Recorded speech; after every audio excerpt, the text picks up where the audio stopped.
ಮಹಾನಗರ ಪಾಲಿಕೆ ಜಾಗದಲ್ಲಿ ವಾಣಿಜ್ಯ ಸಂಕೀರ್ಣ ನಿರ್ಮಾಣ ಮಾಡುವುದಕ್ಕೆ ಮಹಾನಗರ ಪಾಲಿಕೆಯವರು ಹೊರಟಿದ್ರು. ಆ ಸಂದರ್ಭದಲ್ಲಿ ಕ್ಲೀನ್ ಮಾಡುವಂತ ಕಾರ್ಯವನ್ನ ಜೆಸಿಬಿ ಮೂಲಕ ನಡೆಸಲಾಗ್ತಾ ಇತ್ತು. ಆಗ ಅಲ್ಲಿ ಗಣೇಶನ ವಿಗ್ರಹ ಪತ್ತೆಯಾಗಿದೆ.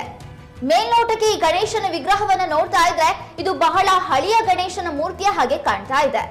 ಈಗಾಗಲೇ ಪಾಲಿಕೆಯ ಮೇಯರ್ ಆಗಿರ್ಬೋದು, ಪಾಲಿಕೆ ಸದಸ್ಯರಾಗಿರ್ಬೋದು, ಹಾಗೆ ಪಾಲಿಕೆ ಆಯುಕ್ತ ಮಾಯಣ್ಣಗೌಡ ಕೂಡ ಸ್ಥಳಕ್ಕೆ ಭೇಟಿ ನೀಡಿದ್ದಾರೆ. ಭೇಟಿ ನೀಡಿ ಅಲ್ಲಿರುವಂತಹ ಜನರ ಜೊತೆ ಮಾತುಕತೆಯನ್ನ ನಡೆಸಿದ್ದಾರೆ.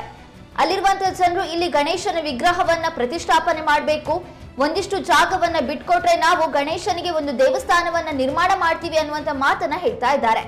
ಆದ್ರೆ ಆಯುಕ್ತರು ಮಾತ್ರ ಕಾನೂನಿನ ಪ್ರಕಾರವಾಗಿ ಎಲ್ಲರೂ ನಡ್ಕೊಳ್ಬೇಕು, ಮೊದಲು ಇದನ್ನ ನಾವು ಸರ್ಕಾರಕ್ಕೆ ತಿಳಿಸಬೇಕು, ಹಾಗೆ ಪುರಾತತ್ವ ಇಲಾಖೆಯವರು ಇದ್ರ ಬಗ್ಗೆ ಅಧ್ಯಯನವನ್ನ ನಡೆಸಬೇಕು, ಗಣೇಶನ ಮೂರ್ತಿ ಎಷ್ಟು ಹಳೆಯ ಮೂರ್ತಿ, ಹಾಗೆ ಇದು ಇಲ್ಲಿ ದೇಗುಲ ಇತ್ತಾ ಇಲ್ವಾ ಅನ್ನೋದನ್ನೆಲ್ಲ ಕೂಡ ನಾವು ಪರಿಶೀಲನೆ ಮಾಡಿ ನಂತರ ಇದ್ರ ಬಗ್ಗೆ ತೀರ್ಮಾನವನ್ನ ಕೈಗೊಳ್ತೀವಿ ಅನ್ನುವಂತ ಮಾತನ್ನ ಹೇಳಿದ್ದಾರೆ. ಈಗಾಗಲೇ ಪುರಾತತ್ವ ಇಲಾಖೆಯವರು ಗಣೇಶನ ಮೂರ್ತಿಯನ್ನ ತೆಗೆದುಕೊಂಡು ಹೋಗಿದ್ದಾರೆ. ಇನ್ನೇನು ಅಧ್ಯಯನ ನಡೆಸಿ ಅಲ್ಲಿ ಯಾವ ರೀತಿಯಾದಂತಹ ರಿಪೋರ್ಟ್ ಬರುತ್ತೆ ಅನ್ನೋದನ್ನ ನೋಡಿ ಮುಂದಿನ ತೀರ್ಮಾನವನ್ನ ಕೈಗೊಳ್ಳಲಾಗುತ್ತೆ.